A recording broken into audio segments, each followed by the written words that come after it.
деньги. Вот посмотрите сейчас, что мы поставили телефонную будку в крыльце, да? И я не видела, что там не было вообще человека, там вся молодежь. Они берут книги. А что там такое? Я просто мимо пробежала. Мы восстановили будку телефонную, единственную в Улан-Удэ, вообще нашли ее, спасибо директору АТС. Мы нашли ее на Шишковке. И идея нашего руководителя, ее чистая идея личная, вот прямо даже нам было только дано задание привести ее в порядок.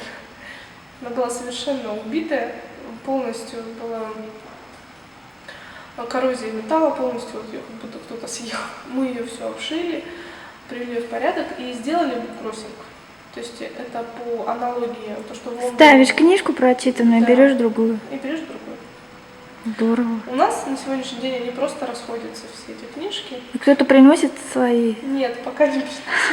Буквально сегодня я встречалась с Татьяной Евгеньевной Монтатовой, генеральным директором Рикуса, и в разговоре, совершенно другую тему, и в разговоре почему-то зашел как раз вот тематика вот этой книги, потому что это их проект сейчас социальный, они собирают книги и развозят там детдома, там дом престарелых. Она мне рассказывала, какие книги там к ним поступили, вот прямо серии вот этих журналов, которые там в советское время прям захлеб читали, там Салтыков, Щедрин, там все выпуски вот этих каких-то даже вязаний, вышиваний.